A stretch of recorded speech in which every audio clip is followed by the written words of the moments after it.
I love walking on stage and getting applause for having done nothing, especially when you're here to hear somebody extraordinary. So first of all, good afternoon. I'm so thrilled you're here. Renée Fleming hardly needs an introduction, but I'm still going to give one. And she is one of the most highly regarded musical artists in the world. She's a celebrated musical ambassador, and she is affectionately known as the People's Diva. I could spend about the entire hour talking about her accomplishments, but I won't, but I do want to mention a few. To begin with, Renée Fleming has sung for presidents, queens, and princes. Among other notable performances, she sang at the inaugural celebration for President Obama, the Diamond Jubilee concert for Queen Elizabeth, the Beijing Olympic Games, a Nobel Prize ceremony, and at the Brandenburg Gate to commemorate the 25th anniversary of the fall of the Berlin Wall.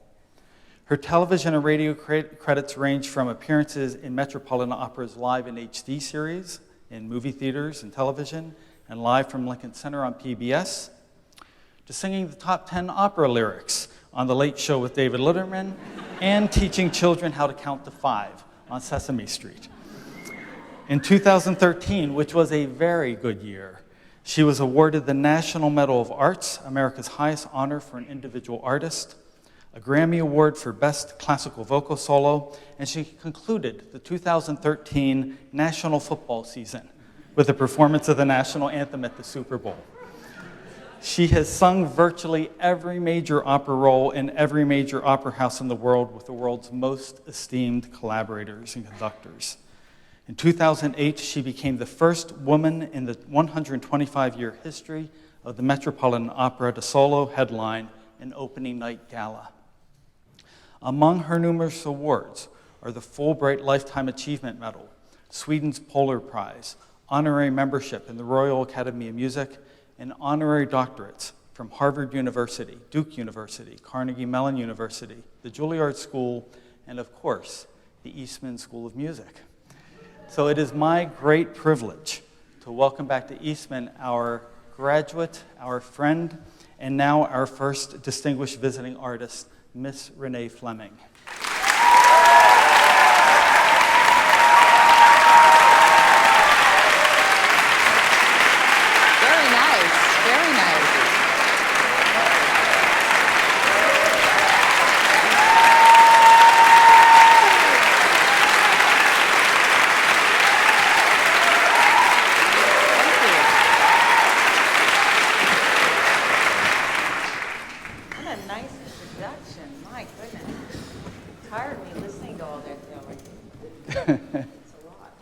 Well, welcome back. We are so thrilled to have you back at the Eastman School of Music, and we are looking forward to having you many times in the years ahead.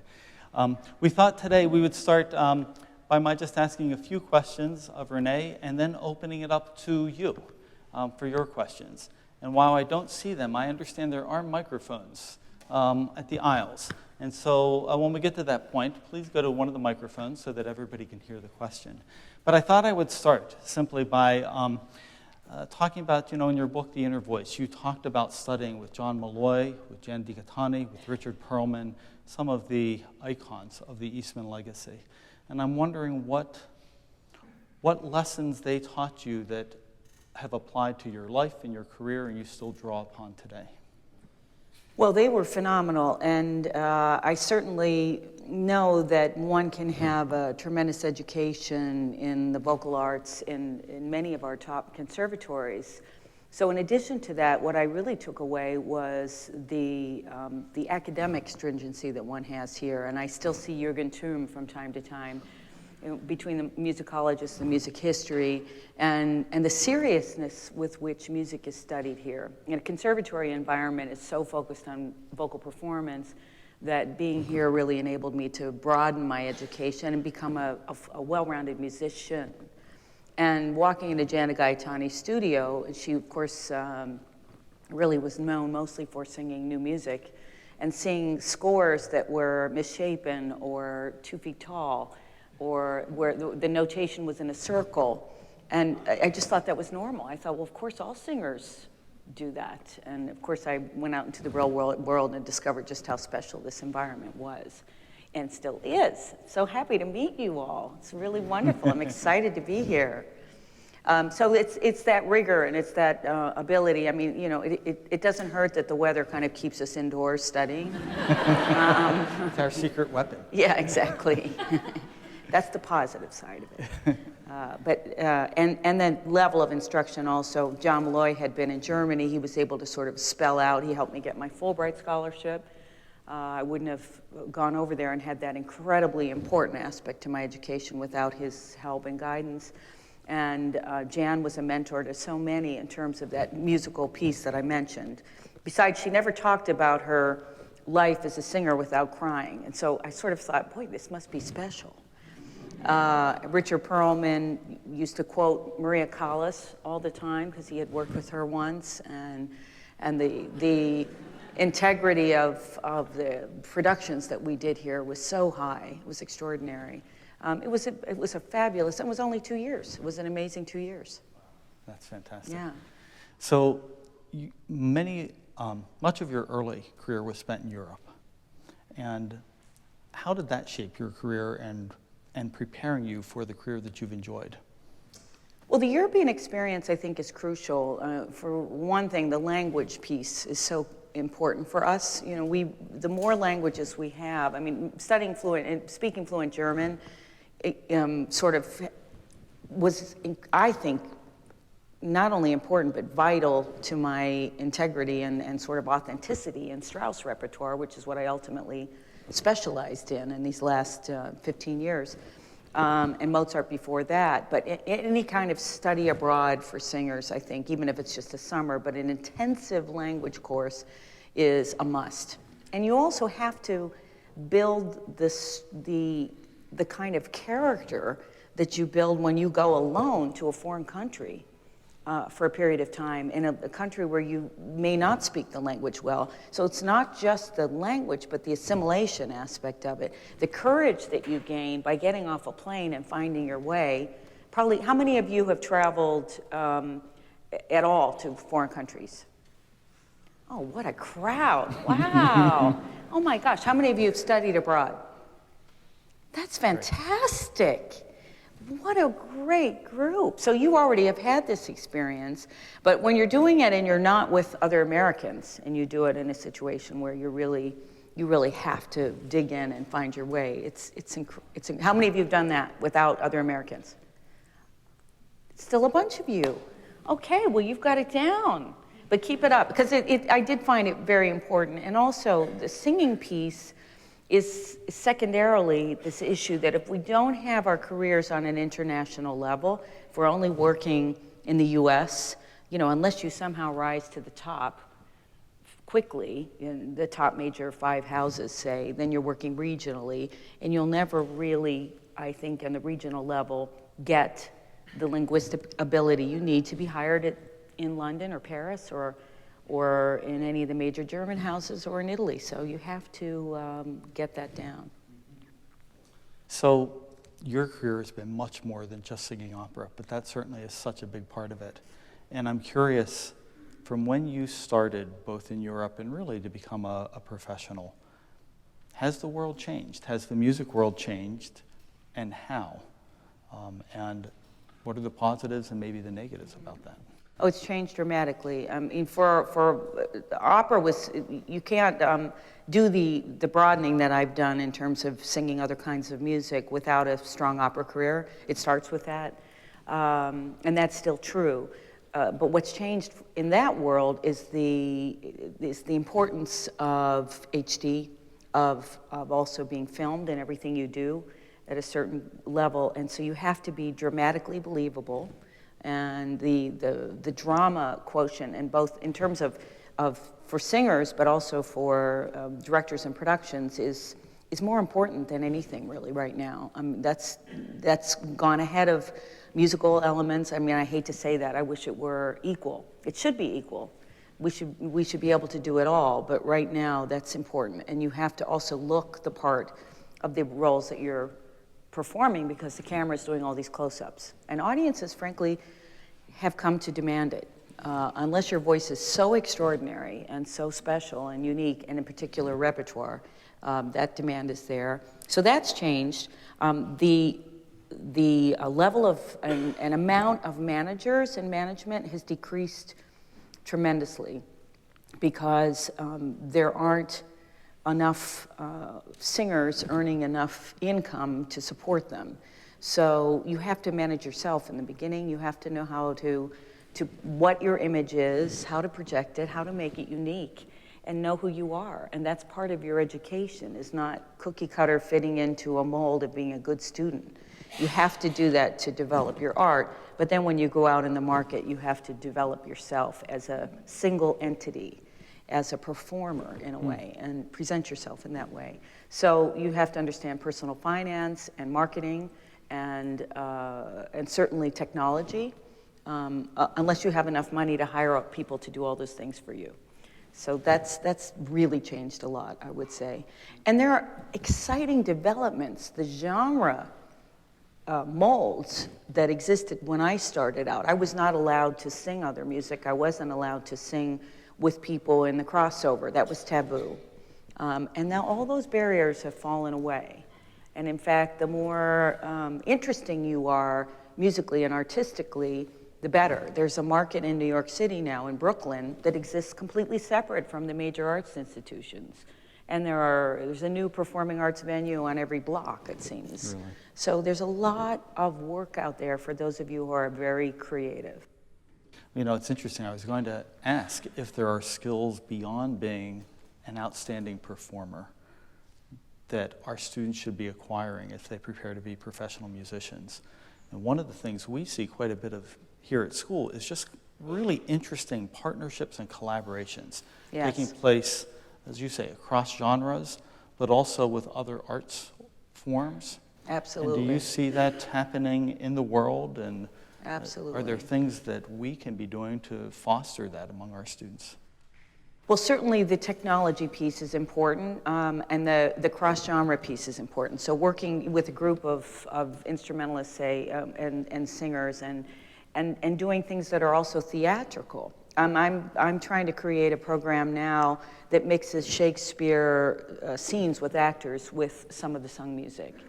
And you know, you have Jiva Theater right here. You have certainly opportunities for cross collaboration with the symphony, and all of that is incredibly important. I would suggest you go to Prototype Festival.org. I think this is a festival in New York that is doing some of the most cutting edge performances of, I'd say, theater and music. You would say. Some of it's opera and some of it is pop, and you know, I discovered them by going to see Courtney Love in an opera, and and this is an enormously growing trend. And the other one is that just opened that I'm working with is the Sawdust. What's it called? Sawdust. They just got a lot of publicity in the last week. Were you just in Brooklyn? Were you just at the Underground? Is that? Oh, I just sang at Subculture. Yeah, Subculture. With the Emerson Quartet. Right. Our new record release was at Subculture, which is sort of a club atmosphere, right. And we showed a film and we talked. And this is hard music. We did Berg. We performed Berg and Seisel, Erich Seisel, and there's also Velic is on this record. It's not easy, but because we presented it in this sort of multimedia short performance where we talked about a little bit of the story behind the Lyrische Suite, audience, they went crazy. They loved it. They absolutely loved it. So anything can be performed if it's set up in the right way. Great. So backstage, Renée was saying that she has just returned from Australia and New Zealand, and then since she's been back, like a week, she's been across this country to multiple things.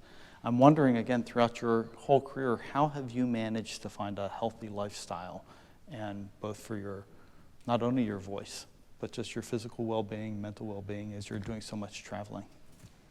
Well, you have to be strong. There's no question. You have to have a lot of energy and have a good. I do everything in moderation, right? So I'm not extreme. I don't get neurotic about my voice. I try not to, because and you have to maintain your health, which I believe is largely a mindset in a way. We don't get paid if we don't perform. So, and also, if you start canceling, a lot of people stop hiring you because they need people they can rely on. So it's no surprise that most of the singers in the field who survive are managed not to cancel very much. And then I find the lifestyle issue, because I have 2 daughters who are now 20 and 23, balancing my personal life with my children, with my need to travel, was absolutely the hardest thing I did. And by some miracle, it's worked out. I mean, they were with me on the road until they were probably in 2nd, 3rd grade, at most, as much as they could be. And then I was lucky enough to be able to stop singing opera as much and concertize more, which enabled me to be home more. But, my oldest daughter, who has a terrific operatic voice, and sang all through college, has no desire to pursue it as a career. And I know it's because she saw the lifestyle, clearly. I'm on the road. I mean, my colleagues are on the road all the time, basically. So are the instrumentalists who are successful, if you're successful. And some people thrive on it and love it, and I feel very privileged to have this life. When I travel, especially to more remote parts of the world, I get to see the inner workings of some of these great institutions. And even, of course, I've had the luxury of visiting with royalty and people at the top of those societies. And it's a very privileged view of the world, no question. This year I'm going to Morocco, Machu Picchu, in Lima, singing in Lima, and also Patagonia. So some of these, and just being in New Zealand and Australia, and being able to bring my family is such an incredible gift. That is special. Yeah. So I'm not knocking it. I've been very lucky. But it is challenging. It's a serious balancing act. And mothers face that who work anyway, but when you work and travel, it's another stress. Sure, absolutely. Well, I have other questions, but I thought perhaps we might open it up and to see if you have questions. And so it always takes the brave first soul to ask a question. So who is that going to be? Okay. Thank you. National, so thank you, yes. Okay, I see people working, at least a person working his way to the microphone, and others should as well. Hello, okay. I'm just wondering, as a collaborative pianist in training, what qualities you look for when you're trying to establish successful partnerships with pianists? I am so glad you asked that question. Nobody ever asked me that question. Way to go. Thank you. So I'm looking for Jeremy Denk, basically. So I'm looking for somebody with a high level of musicianship, with a voice of their own, and an integrity and intelligence of their own. Art song is the most refined version of what we do. Each song is a mini opera. There's a whole inner life in the song. It's so much style that needs to be there. And the partnership has to be incredibly strong to maintain, I think, the audience's interest. And they might even know why it's interesting. So I'm looking for that. I'm obviously looking for somebody who also has some understanding of what we need. So if we've just sung a very long phrase and are hanging out on a sustained high B flat or a high note, and the pianist decides to slow down. So that can be a problem, That's when I turn and my eyes get really big as I'm looking at the pianist. So a combination of those things. I want to work with somebody that I have fun touring with, that we have a good time together, that understands the pressure I'm under and can be supportive. This sounds silly, but they'll go and they rehearse more than I do. They'll set up the lighting, make sure the piano's in the right position. Be helpful in those ways so I can save my energy, because I not only perform, but I have an event after the performance with all of the patrons. I may be standing on my feet for another hour taking photographs. So they know that the job is exhausting. But mainly it's that level of musicianship. You know, Hartmut Höll has been my longtime collaborator. I studied with him in Germany. He was Dietrich Fischer-Dieskau's last collaborator, did many recordings with him, and also with his wife at the time, Japanese singer Mitsuko Shirai. So the musicianship is important to me. They also have to be able to play everything, because my repertoire is quite broad, and that includes now popular music, because I'm doing a lot of the American Songbook. I'm doing, on my recitals, I'm also doing a collaboration now with jazz great Patricia Barber, and I've had some of her songs transcribed because they're like art songs to me. And so being able to have that gift for playing a variety of styles is important. Yeah, you asked it. Good question. Yes. Another. Yes. Hi, I was wondering, I find that singing can be like extremely emotionally charged. When you're going through like, I guess, hardship, how do you keep going for performance? Because I mean, you can't break down on stage. Right. You know, yes, you're absolutely right. Jan DeGaetani sort of helped me with this. She said, do all your crying in the practice room so the audience can cry when you're performing.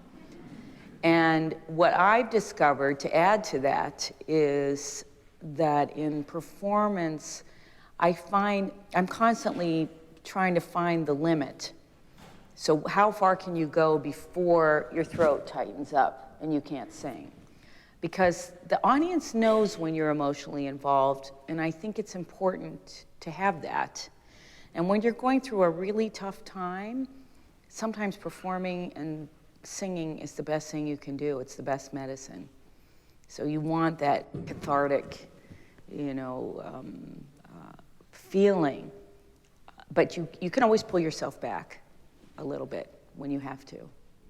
I've sung at the Ground Zero a month after 9/11, and I didn't know how I could do it. I sang a Verdi Requiem a day after my beloved voice teacher passed away. And I thought, I'll never be able to sing this. And you learn that you can. You compartmentalize in your brain to the degree you need to. Everyone can do it, I think. Oh, I hope you get through your period, whatever you're going through. Oh, I already do. I've been doing the cry in a practice room Okay. thing for a few years. So. Good. Okay. Great, thank you. Yes. Hello. Hi. I would love to know, if you're willing to share, what is perhaps the most difficult and maybe the most discouraging setback that you ever encountered, and how you overcame it. Yes. I wrote a chapter about it in my book. Has anybody read The Inner Voice? Oh, good. So I went through a very tough time in 1998 of incredible stage fright. And I had stage fright on this stage. The first really bad, can I tell you about that for 1 second? The first really bad stage fright was singing Ach, ich fühl's, this Mozart aria, very difficult. I think I learned it in a day or 3 days. So that was my first mistake. And I got on stage, and suddenly, my throat tightened, everything went wrong, and I looked at my pianist, and I almost stopped and said, "Could I just leave? Do you think?" Because it was the Met competition. So competition environments are really challenging. And it took me a while to get over that. But the one in 98 took about 8 months, a lot of professional help, and a teacher saying, "You are not stopping. You will go on stage every time." And she stood in the wings and made sure I did just that. And once I was on stage, I was okay, thank goodness. But the misery in advance was, I just wouldn't wish it on anybody, because it undermines your your livelihood, your sense of who you are. It undermines you in every way. And there's a reason why Barbra Streisand and Laurence Olivier and so many people, once they stop, because they're afraid, it takes them 7 to 20 years to go back on stage. And many never do. So that was the biggest challenge, I would say. But there are challenges every day. Every day is a new day. I'm still a student, by the way. I am still learning every day, every engagement. I sang with Bocelli the other night. That was a huge learning experience. I'm supposed to kiss him 3 times in these 2 opera scenes. And so I'm trying to guide him. For those of you who don't know who Andrea Bocelli is, he's blind. And he said, no, I have a radar for these things. You don't need to do anything. So I thought, well, okay. So I didn't. And it was a disaster. It was a clunk fest like you have never seen. So eventually we got it, but I said, wow, this is new. This is definitely new. I'm not sure what that says about either guys or Italians, but... Well, his wife said he forgot, and I thought, well, thanks a lot. One of the things I remember in your book related to this that you wrote about was just auditioning, both auditioning for parts but also competitions. Mm-hmm. And you said how each one was a learning experience. And by the time you really got good at it, you no longer needed to do it. That's right. Oh, the Murphy's Law of auditions. Yeah, no, auditioning is, I finally played a character. I thought, I'm not auditioning as Renée Fleming. I emulated friends of mine who were very confident and or even narcissistic because they did so much better. And even if they were bad, they came off thinking they were great. And I thought, there's something in that. It is the political season. So. Yes, yeah. But I walked on stage apologizing before I ever started. So you have to find your way to performing, to really making every audition a performance. And we'll work on that in the master class because there are some really simple things you can do if you're not already doing them to help, very simple, to help set you apart because that's the biggest thing is that the people who are sitting behind the desk are so tired of seeing generic, I hope I'm singing well, or I hope I'm playing well. They want to be touched and moved, just like an audience member. They want beauty. They want a moment of risk because you're performing. They don't want good singing or good playing. Years ago I heard the concertmaster from Philadelphia Orchestra, David Kim, talk about auditioning behind the screen. And he said he thinks most people walk into that audition so fearful that anything that they do wrong, people behind the screen are going to be checking. He said, you have to understand, when we're sitting behind that screen, we are hoping the next person is going to be spectacular. We are so pulling for the auditioners to do well because that's what we're looking for. And it was such a change of mindset about how to go into an audition. I think many people definitely heard that. When I had stage fright, I read some behavioral books that it was really, a lot of it was that. It was sort of changing your thinking about what the audience expectation was and not seeing them as judgmental. Does anybody here have any kind of issues with performance or fear or anxiety? Oh, good. I'm glad we're talking about this. Yeah. But this hall has become much friendlier. So there's no need for any more stage fright in Kilburn Hall. No. Let's see, I think we have somebody else here, yes. So when you were a freshman in college, like 18 years old, what do you wish you had known?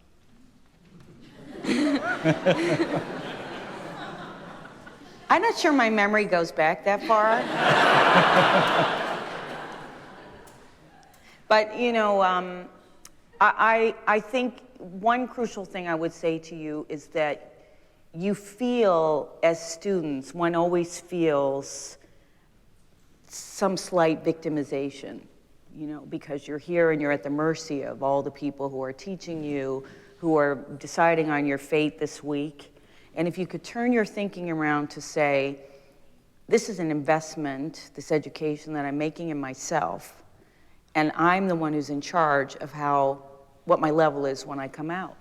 And I'm using all of these tools, whether it's your classes or your instructors or your coaches, to become better. But really, the power is with you. It's not with anyone else. It's what you do with it in the practice room, what you do with it in terms of your own creative dreaming and thinking and visualization about what your future is that will make the difference. So I wish I had learned that lesson earlier. That's fantastic. That's great. Is there somebody on that side? Oh, you're over here too? Okay. Yeah, you poured out. Okay. Yes, I would just like to ask, from your experience, would you say that there is a different vocal technique for singing early music versus later music, or choral singing versus solo singing? Maybe it depends on the environment. You know, it depends on who you're working with. So some people will hire singers for, say, early music or choral singing, and they're looking for a certain sound or a certain type of singing. I mean, certainly you're not going to fit a Wagnerian or Verdi voice into those categories. But in terms, when I sang early music with the Orchestra of the Age of Enlightenment, and Harry Bickett, for instance, who's probably one of the world's best conductors of that music right now, William Christie, who's at Juilliard, they want full, emotional, out there, every trick of the trade in their singing, in their singers. So, but you certainly have to have the same purity of style, the same control, and kind of that sense of intimacy that you would have if you were singing Mozart or Handel. In that music. What I learned singing choral music, because being a soprano is sort of a nightmare. When you're a young singer and you don't know how to sing and they're saying softer, softer, softer, and you're choking to death because you don't have the technique to sing soft yet in the passaggio, and of course all of that music sits in the passaggio, right? Raise your hands, anybody experience that? Yes, yeah, it's frustrating, right? When I was in graduate school is when I finally figured it out. And honestly, choral singing was a huge part of how I figured out how to sing soft, because it was that or not survive, or get fired from my church job. So, yes, the money made the difference. But yeah, I'm not sure, it depends is the answer. Could I follow up on his question? And it goes back a little bit to what we were talking about earlier. And it's that idea of, is it possible to have both depth and breadth? So with our students, I think all of our faculty want our students to build their lives on a basis of artistic excellence, really being outstanding performers. But is it possible to be really an outstanding opera singer, but do a wide variety of things, or an outstanding symphonic oboist and do a broad variety of things? Is that, how hard is it to balance that? And is that something, in fact, that at this age our students should be thinking about? I sang with a jazz trio for 2.5 years when I was in undergraduate school. So I built my range doing that because I was scat singing and didn't know how high I was singing when I was doing that. So it helped me. It helped me build confidence. That said, I didn't really spend any time singing jazz other than Sunday night, and I didn't study it. I listened. I still listen a lot. I love it. It's my favorite thing to listen to. I'm addicted to Maria Schneider's new album right now, Thompson Fields. And but there's no question that the bulk of my time went to mastering this frustrating, challenging instrument. And I see even in jazz, someone like Wynton Marsalis, Brad Meldau, people who had a really solid classical education have more that they can say with their instrument. The mastery of the instrument, if you're going to perform, is number one. And now's the time to do it, because once you're working, it's very hard for me to find singing time outside of what I have to rehearse.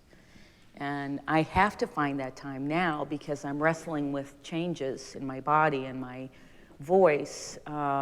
from overwork, from aging, from all of these things. So I have to find that time. But this is your time to focus on developing your instrument and getting the depth.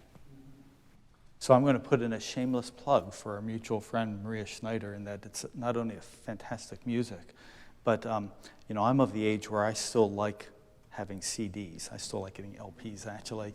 But just the packaging of this recording, Yeah. and the booklet and the photographs, and again, these various art forms coming together, to me brought so much more life to the product than just if it were a digital download. I don't know if you absolutely. experienced that. If she doesn't come every year and give a seminar, she should, because she also uses crowdfunding to make her recordings. And Artist Share is the group, and they help her. But she's the mastermind behind all of it, Right. And she uses the money she makes from recording to fund her touring, which is the opposite business model from the rest of the world. She's so fascinating. Well, she will be coming back, hopefully in Good. the spring. Good. So, other questions? Hi. As a young performer, I'm often being told to be patient with my selections of repertoire. As an independent performer, how do you make those decisions for yourself, whether or not these particular song you're ready for, or that is good for your particular set of skills? Well, I tell young singers, most of the ones that I talk to are in young artist programs with major opera houses, to already make a 10-year plan in their minds. I wish I had done that too. Where did she go? That's another thing I wish I had thought about. You might not have enough knowledge yet of the repertoire, but so what? Dream. Dream. What would be the thing you'd want to do the most? Where do you want to see yourself in 10 years, 15 years, 20 years? Do you want a family? What kind of lifestyle? How much would you want to work? It's not too soon to think about this. So repertoire is requires the same planning. And you'd be very well served by focusing, say, whether it's your middle voice or whatever it is, whether it's mastering a language. Because what happens when you go too fast is you get in the habit of going fast. And you get in the habit of learning things quickly, of not learning them well enough, of not knowing what you're saying when you sing, of not really absorbing the message of the piece that you have at hand. And also when you sing beyond are you a singer? Yes. Okay, when you sing beyond your level, that's when you can get in trouble with fear, because you're not in control. So that said, I was sneaking and singing all this hard stuff in the practice room. So do whatever you want for fun, but your teachers are right to have everything you do be in a measured way. But that doesn't mean you can't go in the practice room and go in the library and learn all kinds of stuff. Learn the music, listen to other singers. The biggest tool you have right now is YouTube. I mean, all of the archival performances and videos that you can watch people. When I met Shen Yang, who's now a very successful world-class young bass, it was in Shanghai. He'd never been out of China. He was 23. He knew more than I did about historic recordings. And therefore his languages were impeccable, even though he'd never left China. So that's the kind of work you can do, even if you're not singing that music yet. Does that make sense? Yeah. Okay. Great. Somebody on this side? In your book, The Inner Voice, you described 3 things that stuck out to me. You said the school and academic was like an island, and the opera scene and the performances was like a shining city, and in between the two of them is a gray ocean. And what I wanted to ask you is, how did you still keep the zeal for singing, the zeal for performance? How did you not let it die when you were in that gray area trying to figure out your path? Well, I think it's better now because there are lots of small companies. I mean, there are lots of performance opportunities in New York, for instance, where you can be heard, where you can learn repertoire. Unfortunately, a lot of them you have to pay to participate in, which I think we all think is sort of not terribly fair, but at least, and there are tons of programs in the summer and year-round, if you can get into those, obviously, as well. So nowadays, the real challenge is even breaking into the professional world at all. There's so many singers trying to do it. There's so little work, and the work pool is shrinking.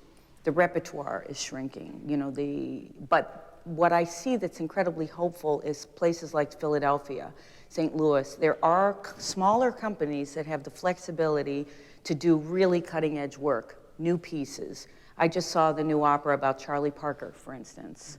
And there's a huge hunger for this with audiences.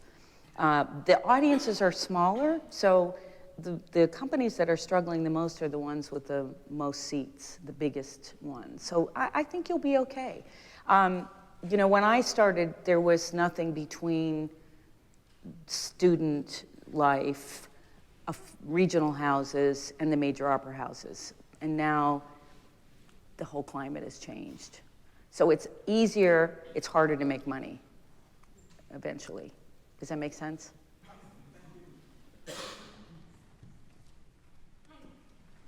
Hi. You mentioned a new emphasis on the drama quotient as a contemporary development of operatic performance in the last 30 years. And I was curious about what types of productions are the most meaningful for you, or do you find the most personal freedom to interpret? Well, for me, I haven't worked in that cutting-edge world. I've been in the world of grand opera for most of my career. But the best productions they're just good. They have good directors. They are conceptually well-conceived and thorough. And my favorite characters are the most complex and interesting to play. So ultimately, when I sang Violetta and Traviata, my goal was to forget that I was singing and just act. And there were moments where I had to remember. But it's such a well-written role, and she's so sympathetic to the audience that ultimately you need to really invest yourself in the character in a way that takes away this sense of the voice. But that's the crucial thing. But now, what I see singers having to do now, it's a much more challenging world because, I saw Rusalka in Munich with a young soprano who's now become a huge star. And she was running the whole first part of the opera. This is the one about the Little Mermaid story. She's running in a white negligee that was all wet.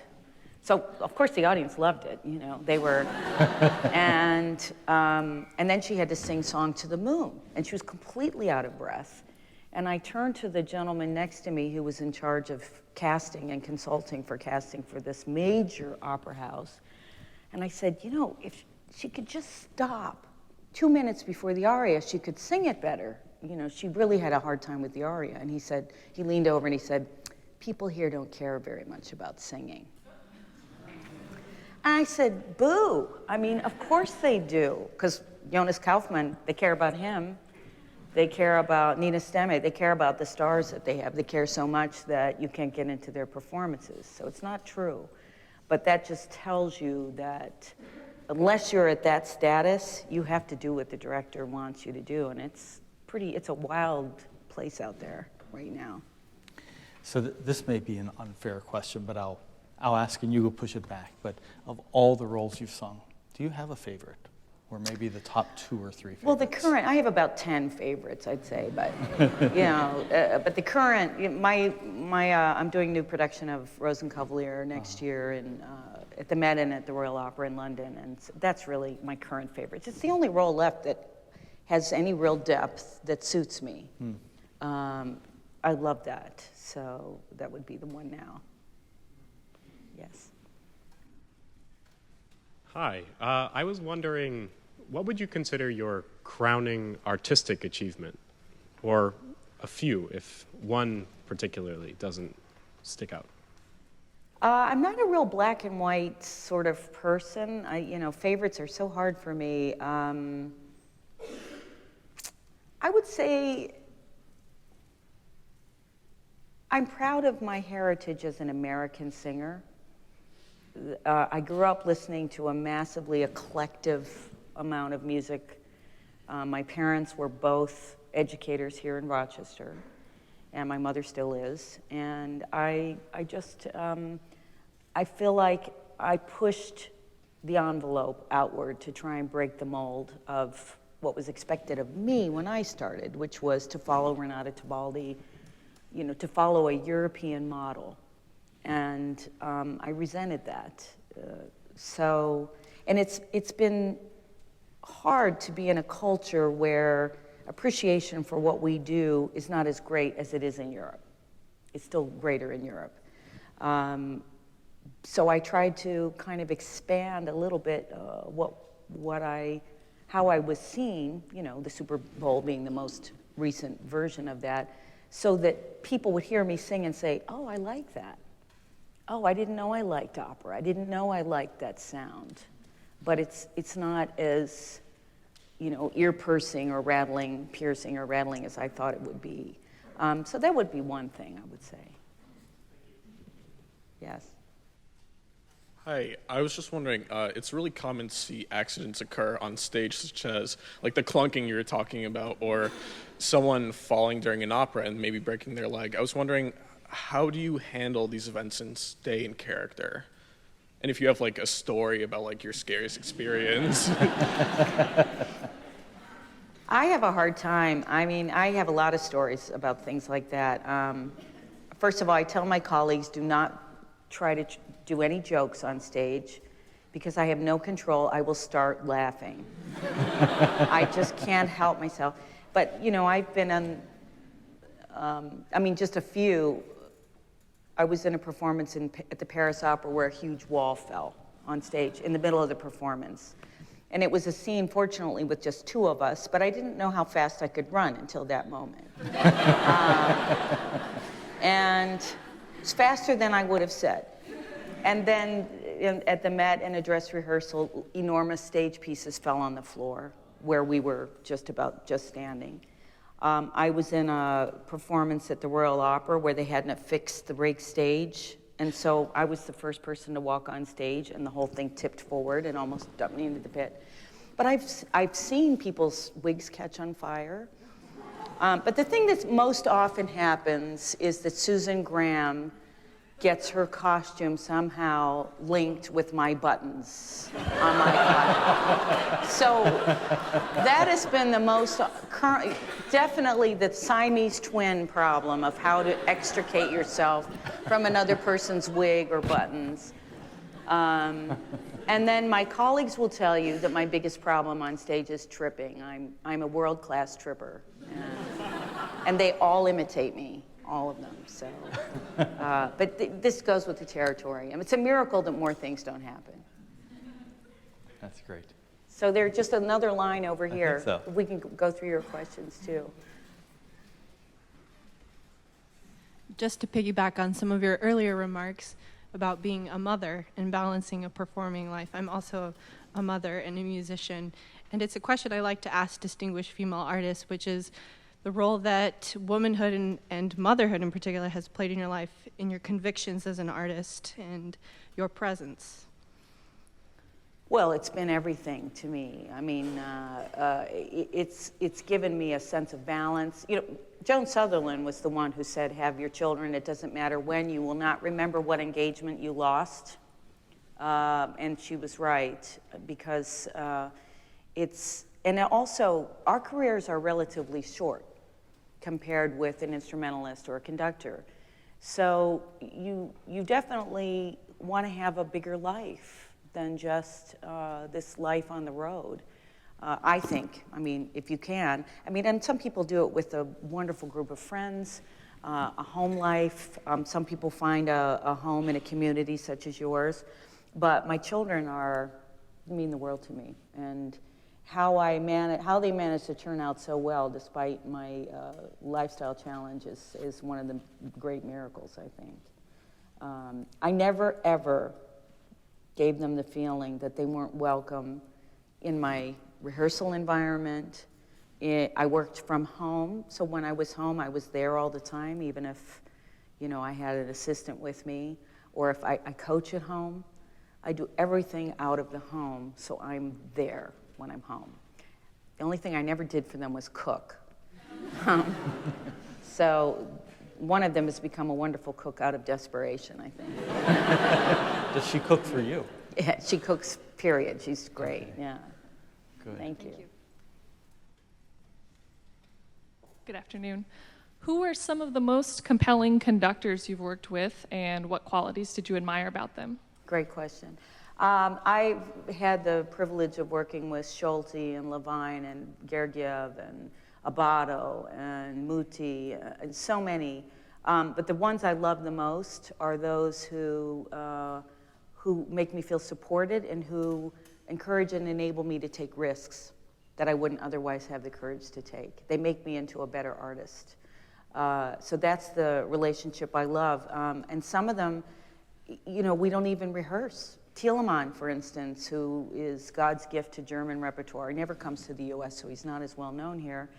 But he doesn't like to rehearse with singers. So you have to be prepared, super prepared. And then it's kind of magical. It's all very intuitive what happens. And the same is true. Sir Andrew Davis is a brilliant musician, and it just comes together magically. So that's my favorite relationship in what I do, is the conductor-singer relationship. To me, the music making it's the magic. You know, I've had not as many great experiences with directors. Don't repeat that. Okay, go ahead. Thank you. Hi. I was basically wondering about, even in this hour that we've been listening to you speak, there's a really sort of defined difference between remarks that are, this is a very challenging profession, and not very many people make it to the top, and you have to have practical know-how, and you have to be willing to work, and it's a slim chance, and that kind of attitude, which we are all well acquainted with. And then also the voice that says, have a plan that's 10 years in advance and know what you want and go for it and be reckless and go with abandon. How do you balance that? And like the idea of having a backup plan or not having a backup plan and just sort of charging and trucking into the world. How do you... Oh, God. No, I think I just had a glimpse into what it was to be young again. The utter confusion of it. No, you're right. You're absolutely right. So here's how I would spell that out for you, okay? You're all here because you're dreaming. You're dreaming about this life, about how much you love music and how much you have to say in music, right? Or you wouldn't be here. Now, I would suggest you think about one other thing. And you look beyond your performance dream, for those of you who are performers, and you look at our society, and you see how much is what we do valued today in America. So, and you think, well, geez, how could I contribute to the change in that? Where is there room in society, in this community, in Rochester, New York, to change how we are valued? How can I give already at this young age to make that happen? And no question, working with children. No question, playing and performing where it's needed, where it can service people in the community. I would suggest you all think about that. Because that is what we need as much as we need great performers. So when I went to Juilliard, so Juilliard at that time had an international, still does, group of singers, really good. There were only a handful of us who had careers at all. And this is postgraduate Juilliard. We'd already had our master's degrees, right? So this is just the truth in terms of the percentage of you who would make it to even just earning a living performing, let alone stardom. And so think more broadly about what's happening in our community. How is it that we're not really serving our culture in terms of, say, medicine, the sense of well-being? How is it that music is not terribly valued right now? When I grew up, it was all, oh my God, did you get that CD? Can I copy that? Can I copy that cassette tape and take that home? Whereas I think people your age and younger are now so much more internet focused. But there's a lot of room on the internet for making great music, and people are doing it. So how can you be creative about broadening our life? So you have to dream, but you also have to think, okay, I'm going to give myself 5 years, or I'm going to give myself 10 years to make it. And then what am I going to do? Well, yeah, I can't tell you how many retail stores I go into around the country where somebody will burst into tears and say, I got a degree, 3 degrees in vocal performance, and now I'm working at Macy's. So think more interestingly about how you can use your education to give back, how you can use your education. Yo-Yo Ma, by the way, this is his big focus, to create work for yourself. He says, forget about doing something else. Make a job for yourself as a musician in the community. Create a job. Show the community that they need you. They didn't know they needed you, but they do need you. You know what I'm saying? That's your backup plan, unless there's something else you really love. In which case, of course, do that as well. Does that make sense? Yes. There's no reason why you can't do both. That is a great answer, and I would tell you we've been talking quite a bit over the last several years about the school, the direction of the school, and what it is we are doing. I think that we have this fantastic theater that is inscribed for the enrichment of community life. And we've been talking a lot about our responsibility to enrich life, that's what we do as musicians.